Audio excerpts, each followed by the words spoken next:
Welcome to Real Talk Fantasy Baseball. I am Will Power. With me, as always, is Javi the Commish. What's up, Javi? How you doing? I hear I'm you're in chilling. Cali, bro. Yeah, this is the first time that we're not in the same state, and I think we're doing the podcast together, man. Came down Yeah, to visit my family for a little bit, so I'm here for the week, and weather's nice. It's a little sunny. That's why I'm doing this outside. Change of scenery, always awesome. good. You know, Yeah, yeah. yep. So eating some good food. Oh, I Not hate saying you. that Pennsylvania's food is like bad or anything, but I miss my tacos and I miss Fantastic Cafe and L and L, Just stop. Just In stop. and Out. Yeah, Just stop, man. Stop. am I rubbing it in a little bit? Yeah, I'm a little jealous right now. All right. My bad, dog. Let's go ahead and get this shit started. All right. If it comes to the point where I see Matt Olson there, and I know that Bryce Harper and Pete Alonso are still waiting in the wings, like maybe a round or two later, I think I'm passing on Matt Olson. Kept hearing home run after home run after home run. I was like, holy crap! Like, it's the old Altuve, you know. And I'm going after guys like Austin Riley that's gonna hit close to 40 home runs with a decent batting average. It has nothing to do with the luxury tax or any of that stuff, dude. It's just the owners want to bring a champion to a team. They're gonna do whatever it takes. All right, welcome back, everybody. So I do want to apologize first and foremost because I am outside and there is a little breeze out here, so you might see my camera kind of wiggling back and forth a little bit. So I do apologize for that. Hopefully, you guys don't hear any wind. But so today we have a good show. We got our sleeper show. So sleepers are very important in fantasy baseball. They're the ones that you get mostly towards the end of the draft, like middle to late rounds. And, these are not necessarily like league winners. They're not going to pitch any no hitters or hit for the cycle. I mean, anything's possible. We saw like 7 starting pitchers get no hitters like 3 seasons ago. So, anything's possible. But, this is value found in the later rounds, mid to late rounds. So, Javi, why don't you go ahead and start it off? Give us our first name. Right on. So we're gonna start off with 29-year-old Shane Bieber from the Guardians. Now, last season, he had a shortened season himself. He was injured. Uh, he went 6 for 6, 6-6, 380 ERA, but he only pitched 128 innings. He had 107 strikeouts. He had inflammation in his elbow. That's why he didn't pitch the whole season. He was out from July to September. After he came back from the injury, he only pitched 2 games, which he went 11 innings, 5 earned runs, 12 Ks, and a walk. A lot of people are kind of doubting Bieber. Maybe he's regressed a little bit. He does play on the Guardians team, which is not a great offensive team. But he's only 29, man. I still think he's got some gas left in the tank. A fully healthy Bieber, I believe, is a great addition to your fantasy team if you are lacking pitching depth. I believe he still is their primary SP1. Um, Also, you can't forget he's only a year removed from a 13-8 record with a 288 ERA. He pitched 200 innings. Um, was it 2022, 2021? And had 198 strikeouts and 36 walks, which is great. Like I said, I still feel like he's under 30. He's still effective. I heard he's been working on his pitching during spring training. I think he clocked his I want to say his fastball is a little higher than it was last year, which says that he's kind of getting back to form to what we know he is, what he could be. I just feel like him being on the Guardians kind of holds him back a little bit. But I mean, if he pitches like we know Shane Bieber can pitch, he's been an MVP, Cy Young candidate, excuse me. And he's been an All Star, a couple times. So I like Bieber. I'm not sure what his ADP is, but I know he's not going anywhere in the top 100 for sure. Yeah, it looks like he's ADP 130 right now, and that's kind of like spread across all the leagues. If you're playing in, ESPN, Yahoo, whatever MLB fantasy baseball site you're using, they take the cumulative and then divide it by like the 5 sites that they get it from. So ADP 130 seems to be like the general area that Shane Bieber's going. And honestly, at that draft price, I think that's highly valuable. Like that, you're going to get so much value from a guy that even if it misses, it's like whatever. I got him at in the 11th round, 12th round, whatever that is. So. Yep. You're not really going to be missing too much by getting a guy later on. That's kind of when you get your gambles anyway. Yep. The guys that, maybe could have like a good season, but if they don't, oh, well, you already have your top 10 rounds already done. So like you said, he struggled a lot last season, dude. And honestly, I'm always looking at like underlying numbers, underlying things that like a lot of people don't like to look at. Or don't know what to look at. So what I found is his cutter and his slider usage changed pretty dramatically from 2022 to 2023. So in 2022, he used the cutter only 15.8% of the time and the slider 29.5% of the time. Now his slider has been his bread and butter. That's the one that he has a 191 batting average against, 196 expected batting average against. And his cutter in 2022 was getting hit hard. 245 batting average, 277 expected batting average. You fast forward to 2023, and it's kind of reverse. We said the cutter he used 15.8% of the time in 2022, and it was his worst pitch that season. He increased it to 26.9%. That's a full 12% more than, or 11% more than it was the previous year. And this is the pitch that he was getting hit the hardest. Why would you increase the usage so much? You said he had an injury, so maybe the slider was kind of making the injury worse. Maybe it was hurting when he would throw the slider because the slider dropped from 29.5% down to 20.7%. And even in 2023, last season, he still had a really good batting average and expected batting average against on his slider. It was a 180 batting average and a 210 batting average against. So it looks like the slider is really the thing that's working for him. So I would say he probably knows the problem. The guys in the front office for the Guardians, they know all these numbers. They see these numbers the same way that I'm looking at them, so they know what the problem is. The question is, why was he using the cutter more often than the slider last season? Right. Knowing that it should have been reversed because of these numbers that I just said, almost throwing it 30% of the time, compared to their previous season, that was only 15.8% of the time. So huge. I think because he knows the problem, I think that he is a huge candidate for like a bounce back season. And this is the sleeper show. I think he's a great option for a sleeper that you can get in the middle rounds that could potentially be even the best pitcher on your team. Yep, definitely agree with that. I mean, like I said, I think he's still their number one. So, and that team, their pitching needs a little overhaul, but he's always there. He's always been a consistent pitcher for them. So, there's been a little regression, but like I said, I think if he works out his kinks, like I've been hearing in spring training, like the games that he's been pitching pretty good, man. So yeah, it sounds like a bounce back, Yeah, definitely. And not only that, but he's also playing in one of the worst divisions in baseball.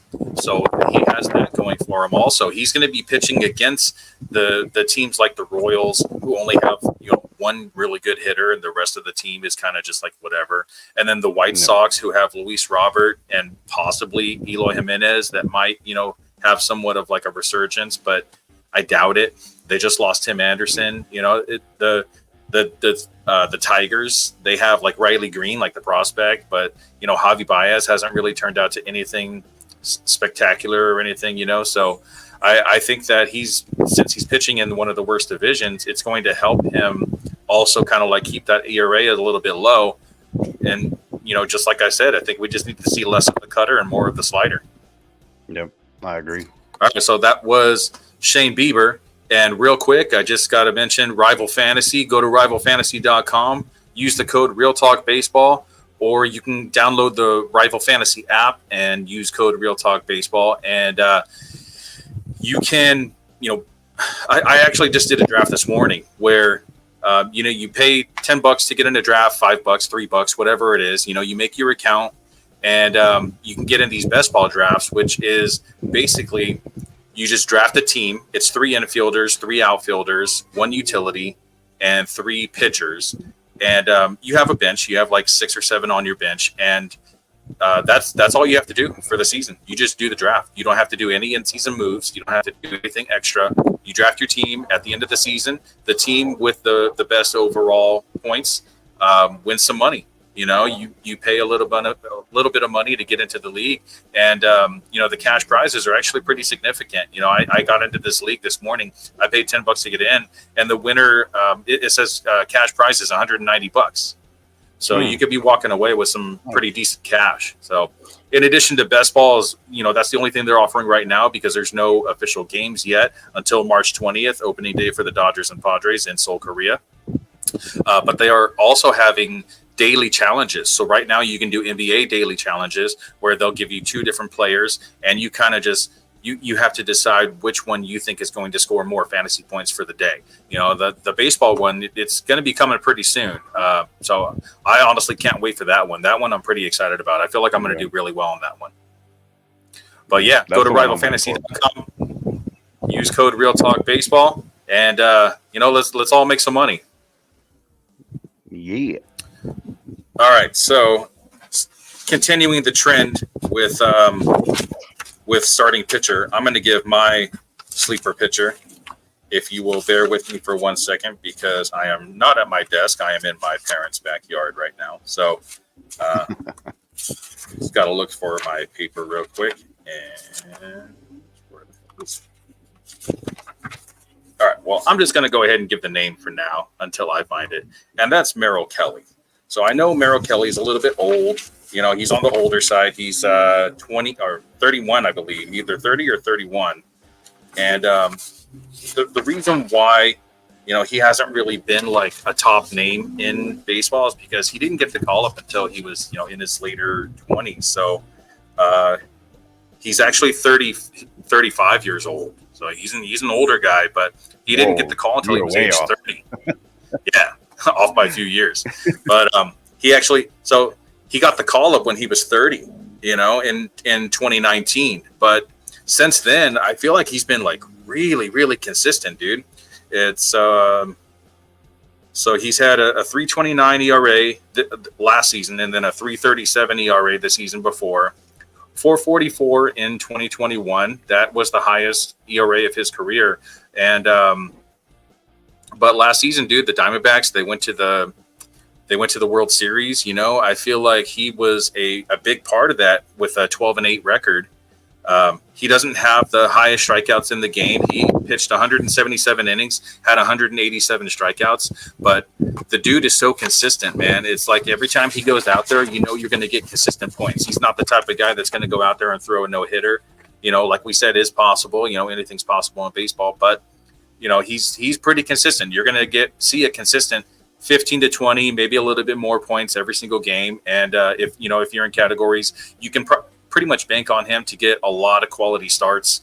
And with this Diamondbacks team, with the run that they've been on lately, you're going to see a lot of wins from Merrill Kelly also.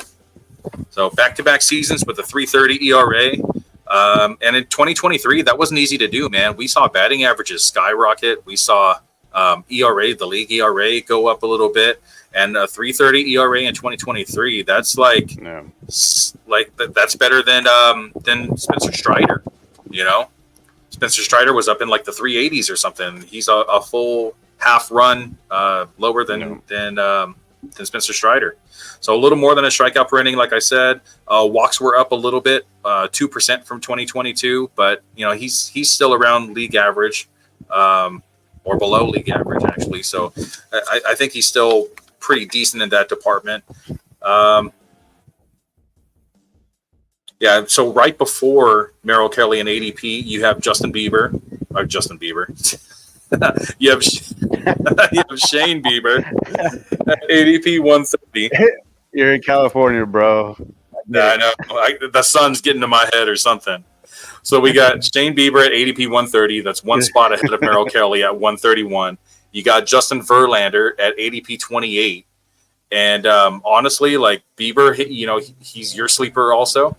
And but Verlander, I think that we've seen like the best of Verlander in the past. I don't think he's going to come back and be anything spectacular or anything. So, out of these two, either Verlander or Merrill Kelly, I think I'd rather have Merrill Kelly. Like Verlander's just had too many blow-up starts and too many injury concerns in the past few seasons. The dude's 40 years old. Merrill Kelly's not that far behind him. He's at 35, but Merrill Kelly also got a really late start to Major League Baseball, so he doesn't have all those innings under his belt like Justin Verlander does. And then I also had Dylan Cease on here at ADP 96, but now that he's been traded to the Padres, Dylan Cease's value actually just went up a lot. So if you have already done your draft and you drafted Dylan Cease, good job. He's not on the crappy White Sox anymore. He's actually on a pretty good team that is going to have a lot of wins. They're going to score a lot of runs. He's going to get some run support finally. So, I would much rather have Merrill Kelly than Justin Verlander. But when it comes to Shane Bieber or Merrill Kelly, I think you have to decide, because did I say Justin Bieber again? Dude. No, you said Verlander. You said Verlander. Okay, good. So Shane Bieber, if you're going for upside, that's definitely the play. If he's been in the past where he's had, close to 200 strikeouts for the season. I don't think you're going to get that from Merrill Kelly, but Merrill Kelly's definitely the safer option. He's been consistent the last two seasons, and I don't know if you're a betting person, go for Bieber. If you like the safer route, I'd say go for Merrill Kelly. Both All right, and now we move on to our first hitter. So why don't you go ahead and take this, Javi? Who's your first hitter you want to talk about? All right, man. I hate to say it, right, because I don't really like this guy, personally, but I think a lot of us Dodger fans don't like this guy. I'm talking about Carlos Correa, right? 29 years old. Last season he batted .230, which is horrible, for his standards. 18 home runs, 65 RBIs. It says a lot of the issues that he has was because he had a plantar fasciitis on his left foot. Might be the reason why he struggled. He's still 29 years old, man. He 2 years ago he had a great season. He with their team, with the Astros. Yeah, with the Astros. That was his last good season, but see, it's only 2 years removed, bro. So I mean, I feel like, with the injury out the way, I feel like he can have a resurgence. Also, with the Twins are they're a pretty good team. They have a solid rotation. They have solid hitting. So the season that he played in Houston, he had 26 home runs and 92 RBIs. He batted .279, which is pretty much kind of what you can get from a Carlos Correa that we know, between, I want to say, 265 and 275 batting average. But I feel like he I feel like the injury really, really did mess with him a lot. The one thing that I did see, man, that I was like surprised was he did hit into a lot of double plays, man. I think he was up there like league leading, and hitting into double plays, which is really weird, man, because I was looking at his stats and I think he had like 30, that he would hit into a double play. And before last season, he was well below like 17, 16, 15, around there. just to kind of like go, on your point, his ground ball percentage was at 46%.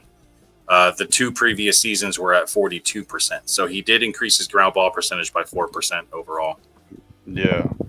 Yeah. So that one really kind of, I was like, wow, like he doesn't really hit into double plays like that. I mean, I don't know, it was just crazy to me to see that. Yeah, he's typically been like a line drive hitter basically his whole Yeah. career. Hmm. Yeah. So I feel like he's still, dude, 29. I feel like we've been talking about Carlos Correa for forever, dude. Every time. So Yep. he's a oldie but goodie. I don't like him, but fantasy purposes, I wouldn't mind taking a chance on this guy. He Well, especially at once his he gets, ADP 206. 206 is yeah, really late, dude. yeah. So I saw that, man, and I was like, holy crap, like that's value right there, man.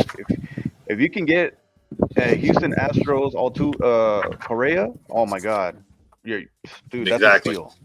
That's a Yeah, steal. big time. At ADP 206, like you said, he was terrible in 2023. But like you said, man, I think it's just the injuries, just like you. And, I feel like you kind of gave like a projection of what like a healthy Correa kind of looks like. I think you might even be downgrading him just a little bit. You're saying like 265, 275, something like that. I think he could be closer to like 280, 285. I think in Houston, it kind of helped him a little bit with the Crawford boxes, being a righty bat, hitting towards left field. That's, it's a great place to hit. But I think that what really helped him out in Houston was the lineup. He had guys hitting in front of him that were really good and guys hitting behind him that were really good. And on the Twins, it's a little bit different. And you can see that in the numbers because Correa was hitting 90 runs, 90 RBIs with the Astros. And then now fast forward to 2023 and, he's getting 60 runs and 60 RBI. So, Yeah. Sorry guys, I feel like he has to be, and my laptop battery is low right now, so I'm gonna have to move if you want to continue talking about Carlos Correa. Yeah, I was gonna say, man, I think he has to be that guy, like the veteran of that team. The team is somewhat young, but I feel like he has to be like the one guy that's gonna help the team succeed, or he has to lead this team because he has the playoff experience, he has the World Series experience, asterisk. So I feel like with a little bit of that kind of motivation where he's got a young team that he knows he can lead. I think it's gonna help him out a lot.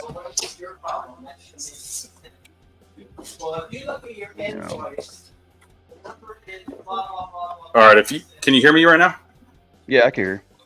All right, if you want to just go ahead and move on to the next name while I figure this out. All right. So the next guy that I was gonna bring up, we didn't really see him play last season. He only played 61 games. Vinny Pasquantino from the Royals. The dude's 26 years old. He plays first base and DH. Before he got injured, he was batting 247 with 9 home runs and 26 RBIs. His season was cut short due to a shoulder injury. He had a torn labrum. I was really happy about this guy last season. His plate discipline and he has good contact on the ball. I feel like if he could stay healthy, we can see what a fully healthy Pasquantino can give the Royals. The Royals, they got a couple of pieces up there that are pretty good. They got Bobby Witt up there, and I think they're gonna make a little bit of noise if they can, they can put it together. Their pitching's a little weak, but I'm excited to see a full season of Pasquantino, man, because a lot of people were hype about this guy when they brought him up. but I feel like he's like ready to. He was pretty pissed off that he couldn't play.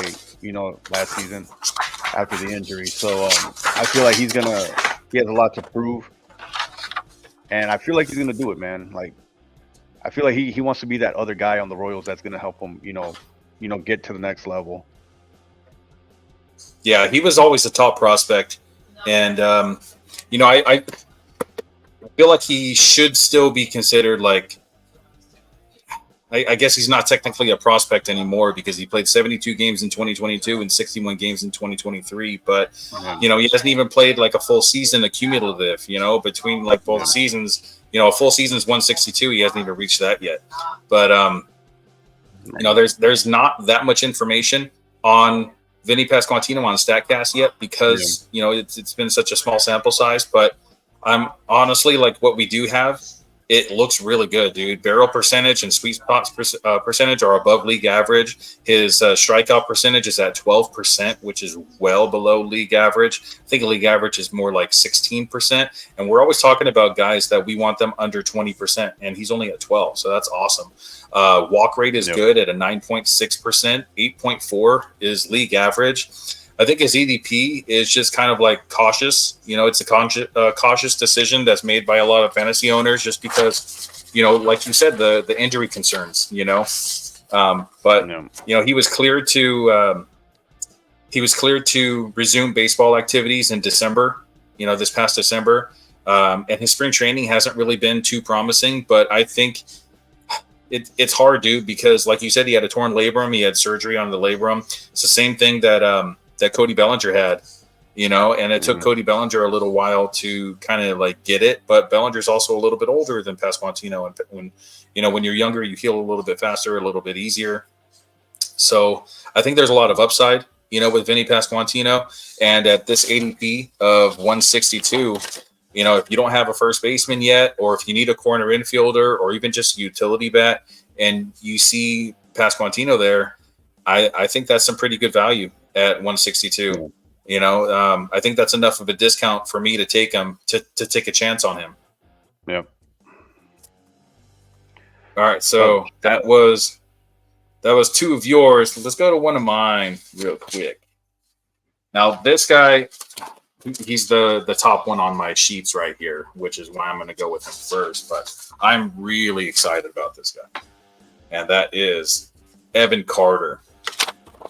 Evan Carter for the Texas Rangers, number 5 prospect in all MLB. So not including the playoffs, Evan Carter has only played 23 games at the major league level. But dude, what a debut, man! He came up in September of last year, only played like 23 games. Yeah, 23 games. Had 5 home runs. Sorry, 5 home runs, 3 stolen bases, a 306 batting average with 1,058 OPS. For a guy this young, that's a crazy debut to have, Now, it did come with a 32% strikeout rate. But before his call up to the majors, his strikeout rate in the minors was 26.5%. So strikeout rate did raise a little bit, up about 5.5%. But I feel like after, a little bit of time in Major League Baseball, I think he'll be all right. I think he'll be fine. I think it'll kind of just like normalize after a little while. He'll get under that 30%, just get like, shake off the jitters and everything that kind of comes along with that. But so in addition to his strikeout rate, he had a 15.5% walk rate in the minors. That's well above league average. It's almost double league average. League average is at 8.4%. And in the minors, he batted .288 with 13 home runs and 26 stolen bases. So categories league standout for sure. You're going to get some power. You're going to get a lot of speed. Batting average is good. Not great, but it's good. And even in points league, dude, because he walks so much, like that's going to be a lot of value in itself. Yeah. All right. So we got the regular season covered. Some players just don't perform that well in the playoffs, but Pasquantino is not one of those players. Evan Carter is not one of those players. So in 17 postseason games, Evan Carter batted .300 with 18 hits, 10 of those being extra base hits, 9 doubles, 1 home run, 10 walks, 19 strikeouts, a 417 on base percentage with a 500 slug, 917 OPS in the playoffs, dude. If you perform in the playoffs, like that's like even Mike Trout, who's been in the playoffs once, he's like 0 for 4, 0 for 6 or something like that, you know? Evan Carter comes in and plays 20 or 17 games in the playoffs, and he's just a crazy standout, man. That's Carter insane. could easily make a huge impact in 2024, being an everyday player for the World Series champs. And at ADP 103, I think it's a steal, man. I think this guy could legit have a breakout, and he could be the best outfielder on your team this season. Dude, You know what's crazy, man? Yeah. Go ahead. I was gonna say the fact that he didn't let the hype of the World Series or just the playoff atmosphere mess with, his approach to the plate, his discipline and stuff like that. It's crazy, man, because you talk about these guys that are coming up, and they're excited, dude. And I feel like a lot of the times that's why they strike out a lot, because they want to put their stamp on a game, or they want to put their name out there so people know, who they are, So I feel like a lot of these guys, they try to smash the ball out the park at every at bat, and it just didn't look like this guy, let that hype get to him, man. I think that's Ellie De La Cruz's problem. I think Ellie De La Cruz came into the league and he was just mashing in the beginning, the first month and a half of the season. And then, because he was known for hitting the ball almost 120 miles an hour, he just tried to hit it 120 miles an hour every time he goes up there. Yeah. Too many swings and misses, man. But we didn't see that from Evan Carter. You're right. And another thing, too, there's 2 outfielders going ahead of Evan Carter, Nick Castellanos and George Springer. I would much rather have Evan Carter than both of those guys. Oh, yeah. Especially George Springer. George Springer is a really good player, but he's on the field about half the season at a time. Last season was actually pretty decent, but I'm going track record for the past couple seasons. So yeah, and then there's Carter's younger too, man. These older cats, that one little mishap, swinging the bat, you trip up on the outfield or whatever, ball hits you, you're gonna get injured. These guys that are older, they it's like we always say, they take a little bit longer to get better, when as these young guys that they don't care, man, they're throwing their body out there and they're cool. It's like Superman and shit, Right. All right, man. So you did 2 in a row. I'm gonna go ahead and go with my next one, and this guy I'm pretty excited about also, man. I know third base is kind of deep now, not like it was 2 seasons ago, but I'm going with Evan Carter's teammate, Josh Jung from the Texas Rangers. ADP is 110, and this dude could be he could have a breakout season also, dude. I see a lot of good things from Josh Jung. He was looking like a bona fide major leaguer before the All-Star break last season. He batted 280, 19 home runs, 19 doubles, 62 runs, and 56 RBI. You can basically double that to see what kind of pace he was on. That's close to 40 home runs, 40 doubles, 120 runs, and 110, 115 RBI. That's crazy numbers for a guy that's this young, dude. He's only 25 years old, Crazy. And, just like we talked about injuries with previous players, the All-Star break comes and then tragedy strikes. Josh Jung suffers a fractured thumb that required surgery on August 6th. He missed 6 weeks, and he just wasn't the same when he came back, man.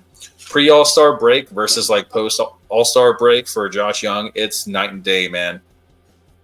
But I think he's primed for a breakout season. Last season, he was 77th percentile in barrel percentage, 87th percentile in exit velocity, and 82nd percentile in hard hit rate. He dropped his K percentage from the previous season from 38.2 down to 29.3. Still high, but he's working on it. It shows that he's made some progress. He increased his walk percentage from 3.9 to 5.8. So the plate discipline, it's not good. It's not great. It's not even good, but You can tell that he's working on it, you know, and that's all you can really expect from a guy that just had his rookie season in 2022. So small strides, but you know, strides nonetheless. We could see another step forward from Jung this year. I don't think he's winning any MVPs, but I could see his ADP, rise to the top 100 next season. But I think at his current ADP at 110, I think you're getting a bit of a discount.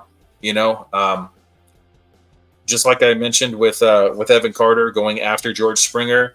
You know, this guy's going after George Springer as well. And guys like Teoscar Hernandez, who I think I saw a stat on Teoscar Hernandez that he's the first player in MLB history to swing and miss over 500 times in a single season. I know a lot of Dodger fans don't want to hear that, but, you know, because he's on the Dodgers now, because Teoscar Hernandez is on the Dodgers now, I feel like they know what they got. You know, they signed him for a reason, and the Dodgers are really good at working on plate discipline with players. So I'm predicting that Josh Jung will be drafted inside the top 100 next season, and I think his fantasy value this season is going to rise for sure. That's crazy, man. The Rangers, man, they got a stacked team for years to come, dude.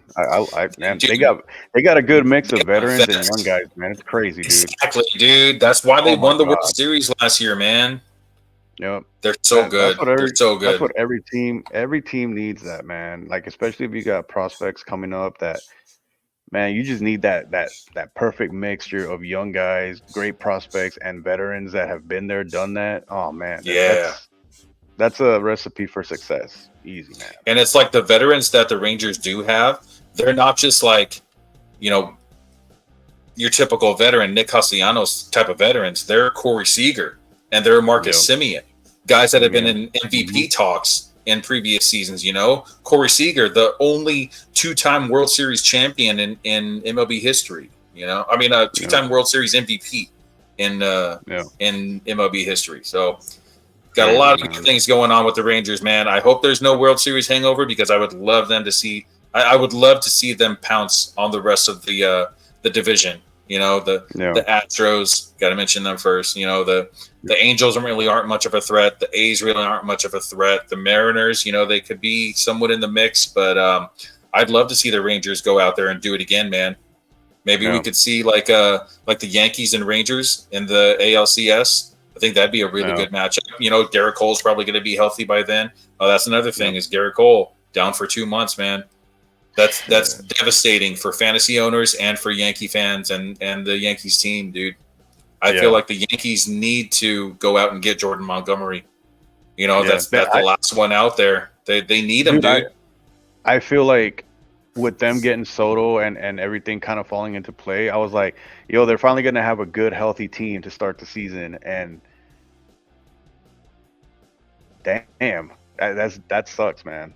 That sucks. And Garrett Cole being out for a month or two at least. You know, they're saying at least. So who knows when he'll actually come back? He's on the wrong side of 30 now. You know, and like we said, dude, they're just they're not playing up to their potential. 82 and 80 last season. You know, that's terrible. And we were even predicting like between 90 and 100 wins this season. I really don't think that that's going to be possible unless they go out there and either make a huge trade like the Orioles did getting Corbin Burns, or signing Jordan Montgomery. You know, and a lot of people are saying Blake Snell. I personally don't like Blake Snell, but, you know, I think that Blake Snell is basically the best option except for Jordan Montgomery that's kind of like out there.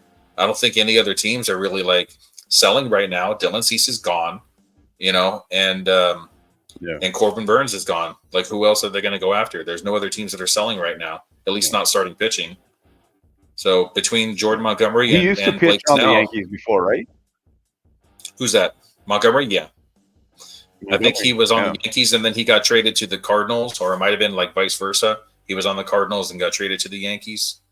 I think he was on the Cardinals and then got traded to the Yankees. So I wouldn't mind seeing a little reunion, you know? Yeah. And Blake Snell, who knows where he's going to go, man. I think the best thing for him, and, you know, the best thing for the Padres would be to re-sign him. You know, just give him like the short deal that every other team is offering him, and if you need to borrow money again, borrow money again. But at least like, you have like a stacked team out there that you're putting against like this crazy Dodgers lineup that they're going to be facing 3-4 times throughout the season. Yeah. Yeah. Sorry. Still trying to get over this in respiratory infection, but feeling good. Just coughing a little bit. So my wife actually told me, my wife's a pharmacy technician, and she told me that there's this new thing that doctors are talking about called the 100-day cough, and no other symptoms, just like me. Like I feel great, but I just have this lingering cough, and I don't know, maybe I have that 100-day cough, and they're like, there's nothing they can do about it, but it's just a cough. It'll eventually go away on its own. So I don't know. Maybe it could be like remnants of COVID. People that have had COVID in the past. Maybe they're having this 100-day cough. I had COVID twice. So I don't know. We'll see. They always say hopefully I cough get rid of this cough is soon. the one thing that it's hard to get rid of. Yeah, exactly. They say for like even months after you're like you don't have COVID in your system anymore, like people still cough. So maybe that's exactly what it is. That 100-day cough. It's just a version of COVID or whatever it is. But I'm no doctor. I'm a baseball analyst. So let's get back to baseball. All right. So I gave Josh Jung and Evan Carter as my last two. Go ahead and give your last one that you have, man. So this one I talked about in our catchers rankings. So for those that are new to the channel, we do have our top 12 so to speak positional rankings if you guys want to go ahead and check those out.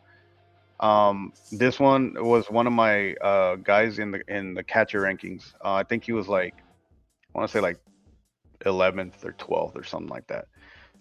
Francisco Alvarez from the Mets, 22 years old, man. So last season, yeah, man, he hit 209, which of course is crap, right? But dude, he hit 25 bombs and 63 RBIs in 123 games. Dude, that's insane. 25 home runs in 123 games. Now, you put that into perspective, right? If his batting average was, let's say, like over 250 or around there, those I think those stats would be like way up there. We could probably be talking about like a 30 home run, 80 RBI type of season, right? So he's been kind of raking it in spring training. He's played in 10 games. He's hitting he's batting 273, 3 home runs and 6 RBIs. Small sample size, I know, but the 273 is cool, man, because that kind of tells me that he's working on his stuff, right? He a new manager now, right? I heard he's getting I heard their hitting coach is back. I guess he used to, his name is Eric Chavez. He was their hitting coach, then he moved to like the bench coach or something, and then he went back to the hitting coach. So he's been working with Alvarez on his swing. He says that he's looping his swing a lot. That's why he's missing a lot of balls. So I'm really high on this dude simply because there's not a lot of catchers out there, man. Like a lot of catchers that are making noise. If your name is not Adley Rutschman, then you're just another catcher. That's just my opinion. But I think this dude, if he can work his stuff out, man, he can do some damage, dude. Especially on a Mets team that, a lot of people don't talk about, because they just throw away a lot of money, dude. And a lot of the players that they get, they don't pan out. But Alvarez, man, like everybody's been high on this guy for a while. I think he's gonna give us a good season this year, bro. Yeah, I think so too. I think that you were talking about his home run potential. He had 25 last season. That's not very far off from guys like Will Smith. Will Smith, I think, had like 27 or something like that. So it's pretty close. The only thing that I see a little bit different from Will Smith and Francisco Alvarez is the plate discipline, because I think that the batting average from Francisco Alvarez last season, I think it was a little misleading. I think he's better than what he was last season.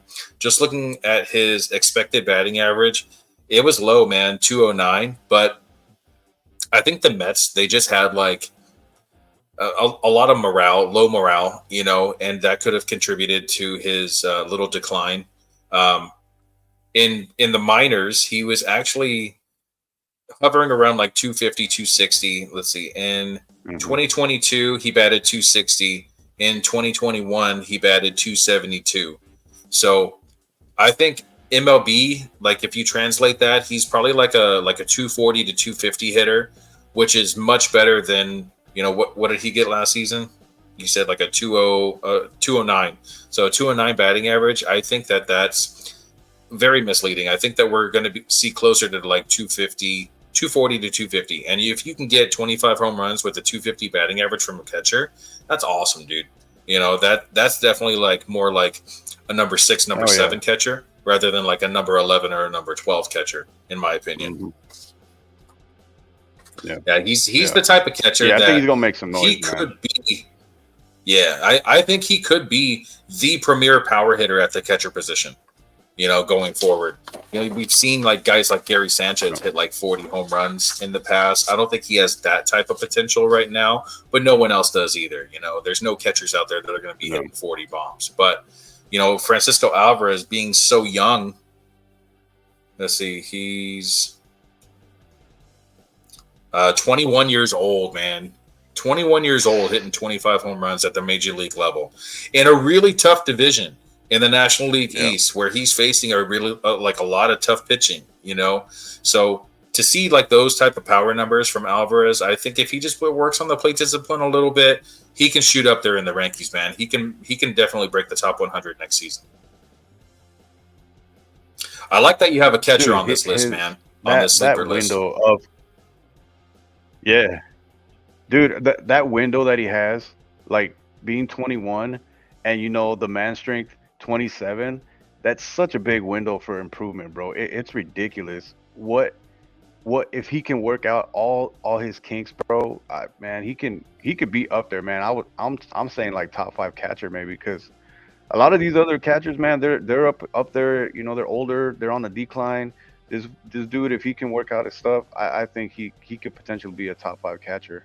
You got guys like Salvador Perez. Oh yeah, for sure. You got guys like Salvador Perez going like 3 or 4 spots higher in the catcher rankings, but I'd much rather have Francisco Alvarez than Salvador Perez.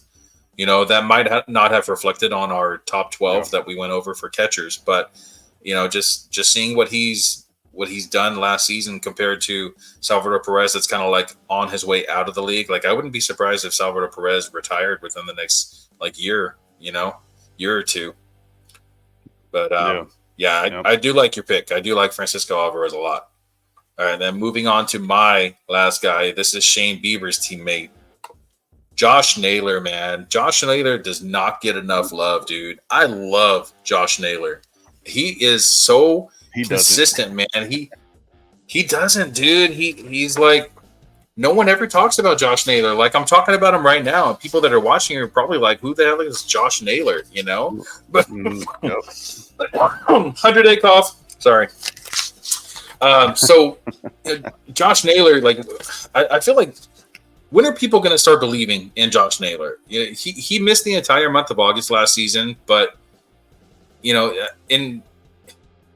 I think he doesn't really stand out too much. He's not a power guy. He's not a speed guy, but he does contribute in every category. I see Naylor as like kind of like that borderline, like starting first baseman versus like corner infielder. He's more of a corner infielder, but if I had him as my starting first baseman in a 12-team league, I think I'd be satisfied with that. In 121 games in 2023, he batted .308 with an expected batting average of .293, 17 home runs, 97 RBI, 10 stolen bases, 31 doubles, 33 walks, that's 6.7%, to 68 strikeouts, that's 13.7%. Dude, he does not strike out, man. 13.7%. That's way below league average. Like I mentioned, he had 10 stolen bases and 17 home runs, and this was only 121 games. If he played the whole season, now another thing also is this guy's super young. You know, he's been in the league for a while now, but he is 26 years old. He's going into his man strength years, 27 this year. So 121 games, 17 home runs. I think that we could see that increase. If he plays at least like 150 games, you know, I think we could see like 25 home runs, maybe 15 stolen bases, maybe even more than that, you know, because stolen bases is that category that it's like you have to put effort into it to actually like make it happen. You know, it's like the RBIs, the runs, like those are going to come, you know, for guys that just get on base. But the stolen bases, you actually have to make like that physical effort to try to steal a base, you know? So I think that's really going to be on him or on the Guardians. Like if they actually like decide to send him, you know, if they think that he can actually like steal a lot of bases, which, you know, 10 stolen bases last season, that's nothing to, you know, write home about, but it's still pretty decent for a first baseman. You don't get a lot of stolen bases from first baseman. Yeah. So I think I'm sorry. I just think the fact that he plays on the Guardians, and you know, you can't really name. I mean, I don't know how many people watch the Guardians or follow the Guardians, but you can't really name anybody from the Guardians as far as like the outfield or the infield, if your name is not Jose Ramirez or Shane Bieber, or Andres Tristan McKenzie. Andres Jimenez, he was like kind of like, you know, up there in the rankings for a little bit, but he's another one of those guys. But you get what I'm saying, right? It's like no stars. It's like, yeah, exactly. So I think that's why he kind of gets lost in the mix, and he's not really a name that people are gonna be like, oh yeah, I know that guy. You know, right? But yeah, he only had 52 runs scored last year, but I don't think that's really a Naylor problem. I think that's just a testament to, you know, for one, being in the bottom half of the Guardians lineup every day, which if he's batting 300, he needs to be closer to the top. I'd say like maybe, I don't know who they have batting leadoff, you know, for the Guardians. I don't think it's Jose Ramirez. I think Ramirez is more like a number 2 or 3, but I would love to see Josh Naylor hit like 2 or 3, either right in front or right behind Jose Ramirez. Probably right in front, because he gets on base so much. You know, Jose Ramirez can just drive him in with the 30 home runs that he's going to be hitting. But I think the 52 runs scored that he had is more of a testament to like the Guardians lineup rather than to Naylor's overall production, because, you know, he's 80th percentile in expected slug, 90th percentile in max exit velocity, 94th percentile in strikeout percentage, 79th percentile in whiff percentage. He missed all of August with an oblique injury, which is why he only played like 120 something games. But he came back strong, dude. He came back and played the whole month of September, batted .307 with 2 home runs, 9 walks, 11 strikeouts, and 4 stolen bases. So to go out on injury and to come back and still play strong like that, like this is the type of hitter that you want on your team, you know? Points leagues, categories leagues, whatever. You know that if he's in your lineup, he's going to be producing. Yeah. I really like Josh Naylor, and dude, the dude's only 26 years old. I think he's just going to get better from here. I just need to see a full season from him. You know, I think that's the one thing that we haven't seen from Josh Naylor. Let's see. He played 121 games last season and 122 the season before that. And before that, it looks like he was just like a platoon player. Like he didn't really play much. But, you know, now that he's solidified himself as the starting first baseman for the Guardians, I think that we could see really good things from Josh Naylor coming. And I'm actually looking for him in my drafts. And if someone else gets him, I'm looking to trade for him. I'm really high on Josh Naylor this season. Oh, yeah. There you go. All right, guys, we are at 54 minutes. I said, you know, earlier that once all the rankings are done, we'll probably stay under an hour. And we did it, man. We got under an hour today. So thank you, everyone, for, you know, liking and subscribing and And make sure you like this video and subscribe to our channel. Or if you're listening on Spotify, make sure you give us a follow and download any episodes that you guys want to listen to. You know, before your drafts this weekend, we have some really good content from the past couple months that we started this season. You know, and sorry, 100-day cough. All right, so we are done for today. For Real Talk Fantasy Baseball, I am Will Power. With me today was Javi the Commish. We thank you guys for joining us today, and we'll see you next week. Good luck on your drafts. See you guys.